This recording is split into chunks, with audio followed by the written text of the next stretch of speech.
Hey everybody, welcome to Culinary Characters Unlocked. I'm David Page. On this Thanksgiving week episode, it's turducken time. You know, the turducken, a turkey stuffed with a duck, stuffed with a chicken that makes a fabulous holiday meal. And I'm talking with a master of the turducken who I discovered back in 2007 when I put him on diners, drive-ins, and dives. From his Alpine Steakhouse and Butcher Shop in Sarasota, Florida, here's Matt Rebhan.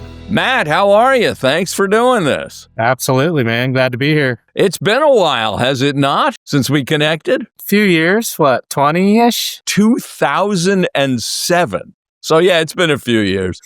How's it been going since then? Rocking and rolling, man. Thank you for that. No thanks needed. Hell, I don't even think we had a website at that time. Well, you do now. So listen, you guys have a fabulous story. You are a long-owned family business. You're a restaurant. You're a butcher shop. Yeah. And I want to get to all of that, but I got to start with, frankly, the thing that got you on diners in the first place. We were doing a Thanksgiving-themed episode, and now this is the Culinary Characters Unlocked Thanksgiving episode, and it's all about the turducken, for which you guys have become legendary. For the 7 people out there who don't know, what the hell is a turducken? So turducken, it's wild, right? It's a boneless turkey stuffed to the boneless duck, stuffed to the boneless chicken. There's layers of stuffing in between it. Our cornbread sage sausage stuffing, homemade andouille sausage, spinach, fire roast red bell peppers, garlic, Cajun seasonings, and it's all sewn up inside the turkey. Okay, and it's in, you got it out of order, I think there. The duck's the smallest one, so it goes in the chicken goes in the turkey, right? Actually, when we lay it all out, we have the turkey on the table, and then we layer in the duck, and then we layer in the chicken. Chicken being actually the smallest. Hold on, the chicken's the small? I didn't realize that. I thought the duck was the little one. Yeah, no. I did not know that. I've been making them as long as I can remember. So I'm third generation here. My dad came to me with like, hey, we're going to make these turduckens. And I was like, all right, cool. This was back in like 90 something, right? Yeah, I want to say I was like 12 or 13. And, you know, I thought it was pretty rad. So I was like, oh, cool. Let's make these things. We would do 1, 2, 3 a year for people, you know, and got a little treatment from Page Productions. And man, here we are, you know, making mountains of them. How many do you do now? Oh, it's hundreds. It's pretty sane. We have other words for them around here. Now, why did your dad decide? I mean, the turducken, wasn't it Paul Prudhomme who invented it, supposedly? In New Orleans? Correct. So it's a funny story there. The way I've heard it is my dad was hanging out at a bar with Paul in New Orleans, and somehow it came up turducken. He knew Paul, the famous chef? They were hanging out, you know, at a bar, whether he knew him or not. Here they are talking turducken. And golly, man, we started making these things, and years down the road, got a phone call and said, hey, do you want to do these on national television? Now, what really made the turducken a national thing was John Madden on CBS on the football broadcasts. Did that impact you guys at all, or were you already rocking and rolling? John Madden had been doing them for a long time, you know, putting them on around Super Bowl time and what have you. So when I got out of college, I was like, man, let's get this rolling, you know, let's pump these things up. And I might have made 12 once I started like really, you know, talking about it and all the things for different people. But it was really the treatment from, you know, the Food Network, national television that really kind of put us on the map. Okay, so you got the turkey, you got the duck, you got the chicken from your normal suppliers, I guess. Yeah. What else do you make that goes in this, and what's the surgical skill required? Whole process, right? I mean, first of all, you got to debone the damn things, right? You do.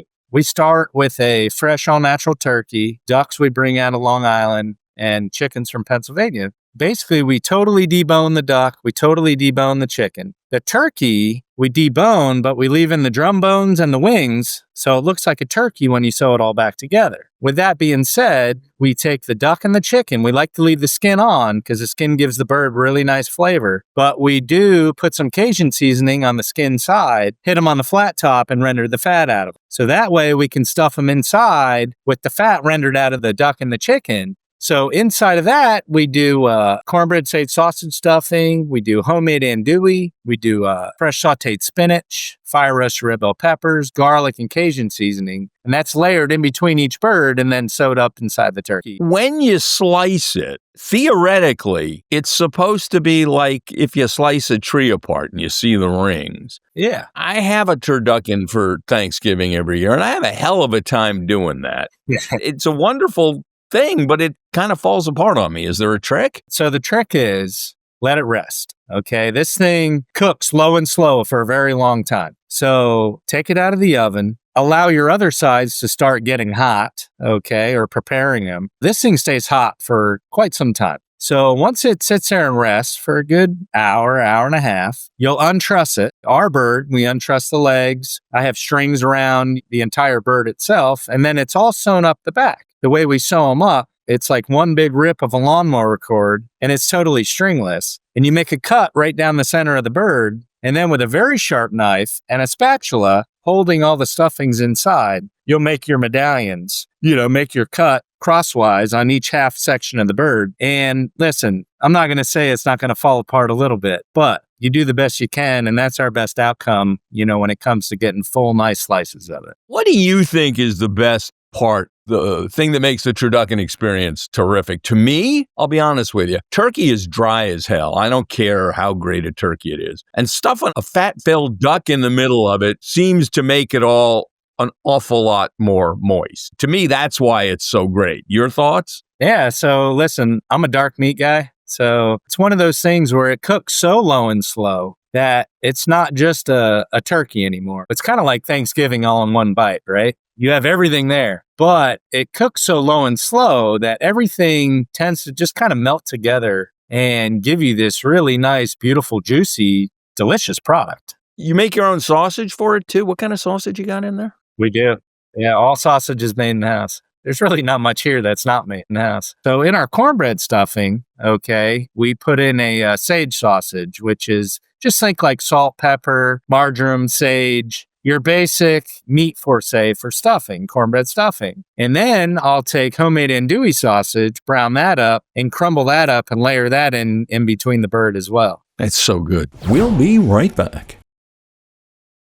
We're going to talk more food in just a few minutes, but I want to go back to the beginning because you guys, you have quite the legacy. You're down there in Sarasota, Florida, but you're kind of a family descended from the New York food business. Yeah, well, so my grandfather, okay, I'm third generation. My grandfather was a baker by trade. He had a couple bakeries in New York, one in Yonkers and one in Rye, New York. So when it came to the culinary aspect of it, I mean, we still carry his desserts today, his fresh baked breads today, and that all descended from him. So learning the meat side of the business was actually down here in Sarasota. We had a store. So my grandfather retired the family down here in 1973. And we opened up our first store in 1974, and it was a bakery / butcher shop / catering, okay, with a little neat kind of imported foods grocery store, And that was called Carl Amers Meats, okay? So that was basically a very popular chain up in New York, kind of like Thuman's or Boar's Head is down here. But my grandfather and Carl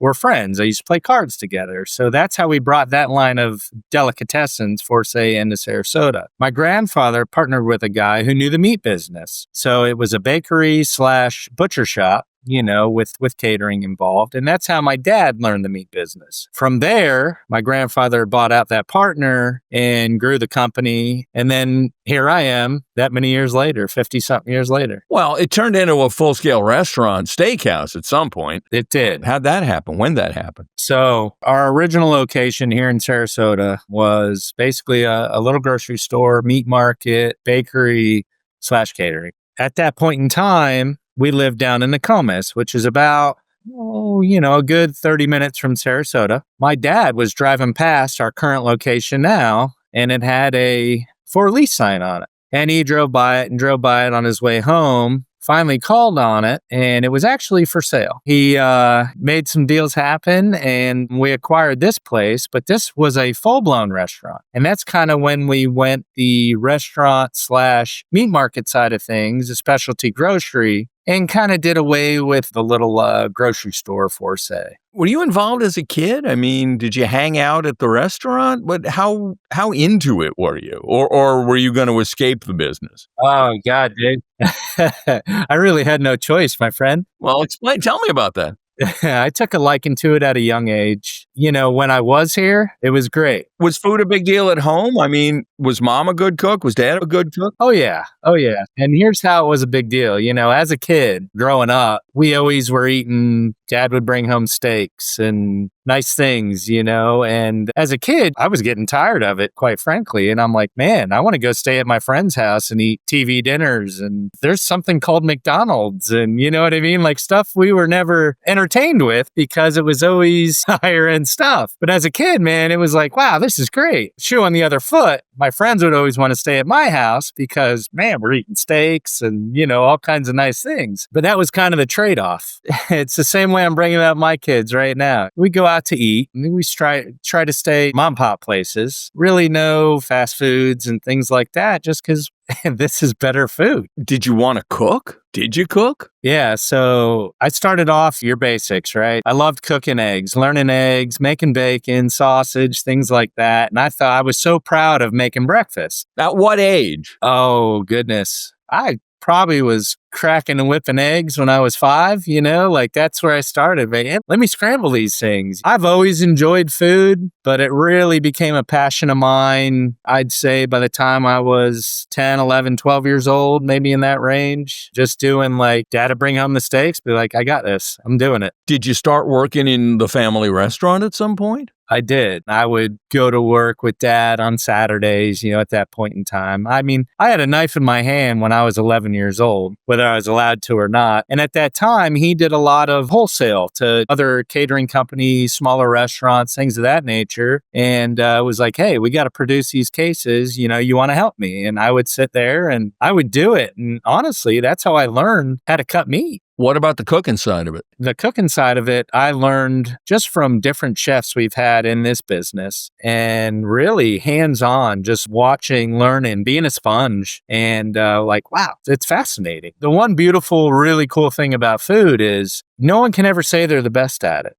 There's always another twist. There's always another thing. And I love that about food. Did you ever go anyplace else? I mean, I guess you said you went to college. I did. So I went away to college. I was up in Gainesville. So I was a Gator. But business was what I went to school for. Nothing culinary related. It was a great experience. I did learn the P's and Q's of financials and all the things, which is important. But in this industry, I feel like it's a hands-on learning. You got to love it. You got to love it 450% or don't do it. It'll consume you. You went to school for the business side of it. Yeah, I did. So before we get back to food, let's talk about the business side of it. Just this very day, the day we're recording this, literally in the last hour or so, the following headline came across. Wholesale turkey prices are up by a staggering 40% this Thanksgiving. Is that impacting you? We don't know yet. We placed our turkey order 6 months ago. We bring fresh, all-natural birds out of Pennsylvania. We typically don't know the price of our bird until they land. So with that being said, you got to watch out what you're doing. We do turduckens, obviously. We do fresh birds for people to pick up. We do fresh and brine turkeys. And we do fully cooked, sliced, turkeys for Thanksgiving or any holiday for that matter, and all the traditional sides that go with them. We have prices on all that. I can't tell you what the price per pound is going to be. Years past has shown a slight increase, but nothing like this 40%. That we're hearing about now. I know beef prices are up and they've been up for the last 2 months. Well, how does all that impact your ability to run both a restaurant and a butcher shop? So this is the consuming part. It's tricky. It's challenging. Sometimes you got to eat crow and hope things stable out. It's easy to adjust the prices in the meat department. It's not so easy in the dining room where you're having to recreate menus and look at food costs and all the different things. I'm kind of scared to see what's going to happen, but we're going to do what we have to do. And another thing is you can't label everything market price, but prices are subject to change. Well, okay, let's talk about consumer behavior.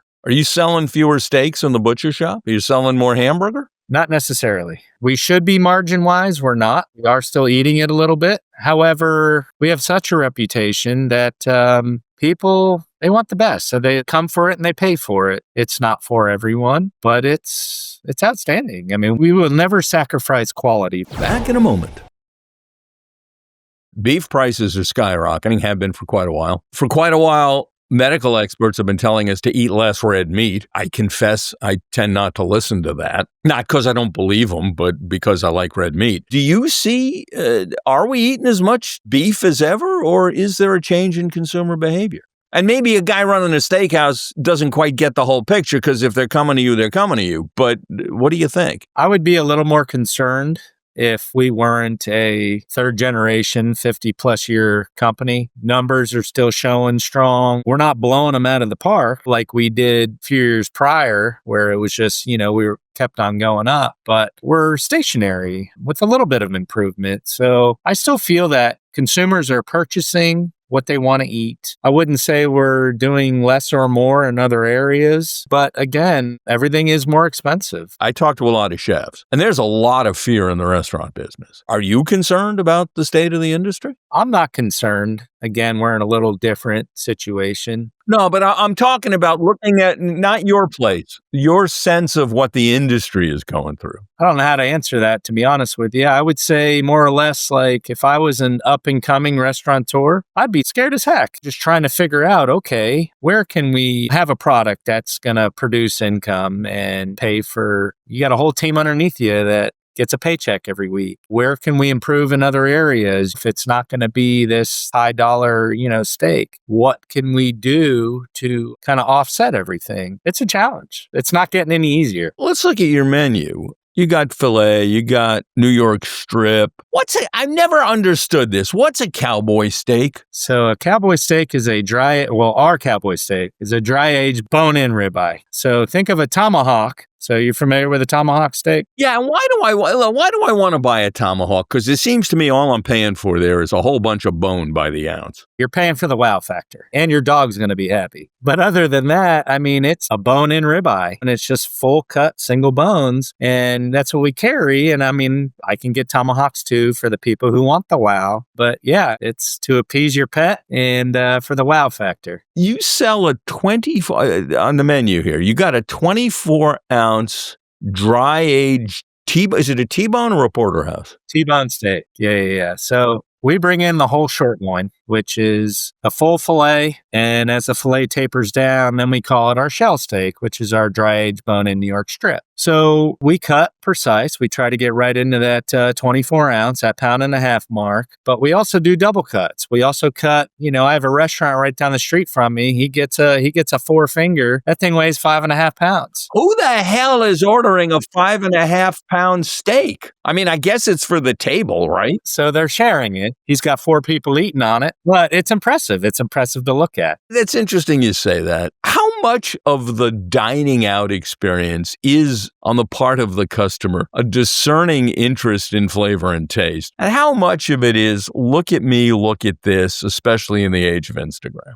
There's quite a bit of it. That's kind of where we fall into this. Matter of fact, I was talking about it today. There's the lower end kind of choice. I call them choice restaurants, choice steakhouses, where you get with your steak a salad, a potato, your meat, a vegetable, and it's all set one price. And then there's your prime steakhouses where your salad is a la carte, your entree is a la carte, your potatoes, 12 or 14 bucks. If you want to do these things, they say they're sharing sides. And then it's like, here's where we fall, having the prime meat and all the nice things, but at a set price point. And it's like, we're kind of in between both of those. So in my heart, I kind of feel like a hero because you're getting the quality of product at 70% of a prime steakhouse. Well, why the hell is steak so expensive when you go out to eat? So again, it's where you go to eat and what they're sourcing. There's like in my butcher shop, there's really no money in red meat. You can sell a whole beef tenderloin for a couple $100, and I'd much rather sell something else at a lot lower cost because, at the end of the day, there's more money. It's not in red meat.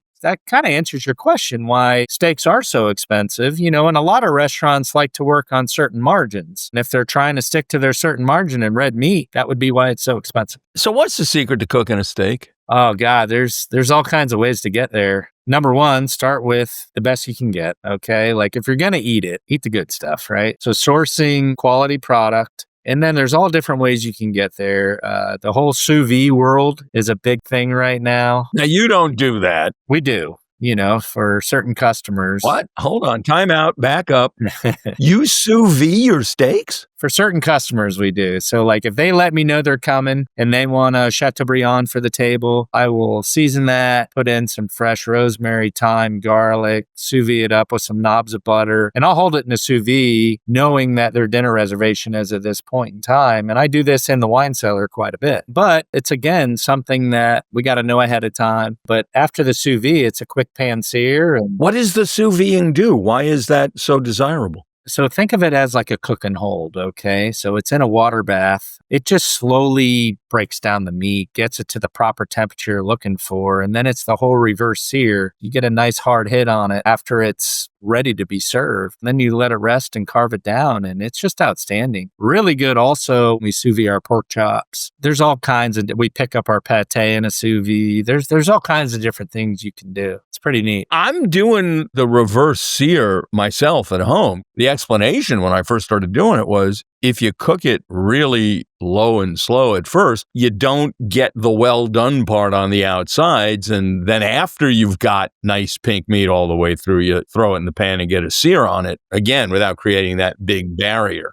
right? Absolutely, 100%. When you're not sous videing, what are you doing? I mean, the New York steakhouses will tell you they got to do it at 1,200 or 1,400 or 1,600 degrees. What are you doing? So there's special ovens for that. We use a traditional char grill here. It's a gas grill that's got like the lava rocks and stuff underneath. But, there's the fancy 1,200 degree hot plates where they'll kind of sear it off first. And it's like trays that pull out. They'll throw the steaks down, fire them off, and it's hitting heat from both sides. It's a quick sear. And it's a great method. Don't get me wrong. I personally, myself, I like the flavor of a char grill. I like to see the diamonds. It's just more of an old school way of doing it, in my opinion. I'm looking at some of the other stuff you make in-house. Tell me about the sausages. It's funny you say that. Our whole sausage program is now totally made in-house. You're looking at them. I make all of it. And don't get me wrong, I have some help with it. People will put the seasonings together. But when it comes to grinding the products, mixing the products, and stuffing the products, I do it all. I've got it pretty dialed in. It's pretty outstanding stuff. We're making like 7-8 different kinds now. You got knockwurst, bratwurst. What else you got? Bratwurst, knockwurst, bockwurst, boudin sausage with a Louisiana sausage, frankfurters. You're making your own frankfurters? The Franks are the only one I'm not. And here's why. Here's why. Okay. Where we source them from, I've tried for many years to make them as good. And I can't. I just can't do it. I was talking to a chef the other day about small restaurants in Italy. And he pointed out, he said, the great restaurant you went to at some town you've never heard of in Italy, he doesn't make everything himself. He just knows that the guy halfway up the mountain makes the best cheese and the guy over there makes the best this or that. Do you make your pate or are you bringing that in? No, the pate I make in-house. There's a lot done here. Pate, we're making our own pancetta, our own coppa, our own guanciale. It's a lot of neat things. We make our own bacon. Where'd you learn to make Italian salumi? Again, being a sponge. Cookbooks, also learning from very talented Italian chefs who have come and passed through this place. We also had a guy that was cut meat for us who was awesome at making soppressatas and the coppas and the different things. I love that stuff and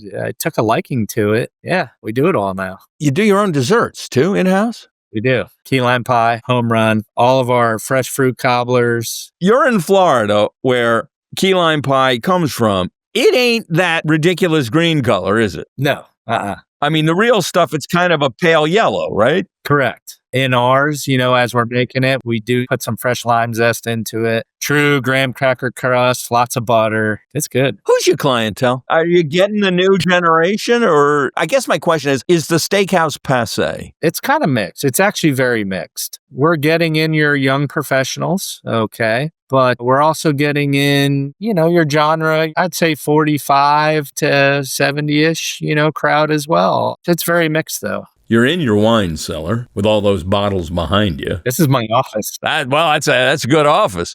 Probably helps when you read the financials on a down month. Yeah. I read a lot about non-alcoholic beverages. Are we still drinking? Yes. Yeah. I built this cellar almost 2 years ago. It's a really decorative piece to our dining room, and it's attached to the meat market. So, I do it both ways. I allow customers to come in, to dine in here, allow them to shop retail in here, but we're also storing everything at a controlled environment now. So every bottle or glass that's poured in the dining room is now cellar temperature. Something is greatly improved how we present the wine and do the whole wine program. And it's knowing what to carry and what to have. And that's the other beautiful thing about it is I get to taste everything I bring in. It's a lot of fun, and I actually built this with a Assam who kind of showed me the whole wine program and taught me a ton of things about it. Very intriguing process. I'll never know it all. I mean, there's too much to know, but it's awesome. It's a lot of fun.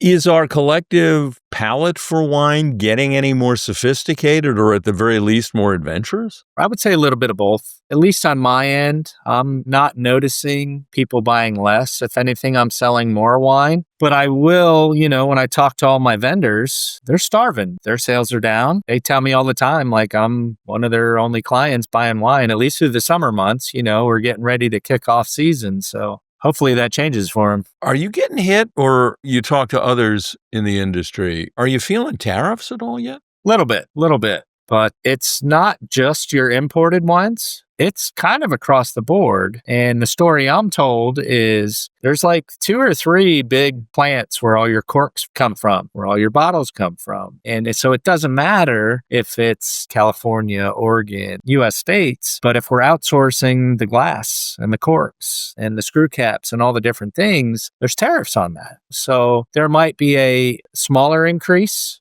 in that product. But when it comes to some new vintage, because your old vintage is already bought, it's already here, but your new vintage stuff, I've seen some increases. I've seen some that kind of price me out of the market. I don't know why, or if that part of the company's just not eating any of it, they're just passing it along. I don't know. Let's get back to meat for a second. A friend of mine came back from Argentina raving about some cuts of meat that we don't have here. I mean, obviously we have cows. We just cut them up differently. Anything different coming down the pike in the world of red meat? Not really. I would say meat is very trendy. Okay. And what I mean by that is something could come out on, say, the Food Network or national television or a new recipe. And it's like, oh man, I got to go here's one, hanger steak. We're selling more hanger steak right now. Why? I don't know, but it's got to be some trendy thing going around. Mediocre priced, but delicious product. Hanging tenders never made it out into the market back in the olden days. The butchers took it home for their families. That's why it got the nickname Butcher's Tenderloin, because they would always bring it home. But that's very trendy right now. Skirt steak is very trendy right now. Don't get me wrong, we still sell a lot of your primals, a lot of filet mignons and things like that, but a lot of your thinner meats are kind of popular at this point in time.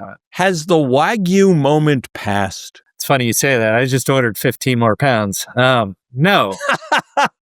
So, well, how do you serve it? What do you do with it? We serve it in the dining room as an appetizer. Okay, we're bringing in the true Japanese A5. It comes with a certificate of authentication. So, I mean, the animal's got a name, where it came from, how old it was, all the different things, when it was slaughtered. We carry that line as opposed to the American Kobe, because I find that those lines are very inconsistent, where what I've been bringing in, it's rich, it's loaded, it's snow white beef. Very, very pretty stuff. But again, it's rich, so you can't eat a lot of it. So that's why we serve it as an appetizer in the dining room. It's awesome. Thin sliced the way they do in Japan? I'll take a 6-ounce piece, typically about an inch and a quarter thick. We'll do a quick sear on it, a hard sear. You kind of treat it like you would tuna. I'll let it rest, and then we'll slice it down. I put it down a little fresh homemade demi, and we'll layer the meat sliced in the demi. But again, it's a share. I can't tell you how many times I've had someone come in, hey, I had a great week. I'm going to treat myself, cut me 1 pound of that. And I'm like, buddy, don't try and eat all that by yourself. It's going to be the best and worst experience of your entire life. Well, it's interesting because my experience with Wagyu, and perhaps I haven't had enough of the right kind, but to me, it's just too damn fatty. Enough's enough. It's rich. It's 100% the fattiest thing you'll probably ever eat. When you cut it and you look at your hands, it looks like you played with a stick of butter. The fats are just so soft, but again, it's an explosion in your mouth. It's good. Well, they say fat flavor. So let me cover one more topic. Will there be a fourth generation running the Alpine Steakhouse? Have you coerced your kids into it? Well,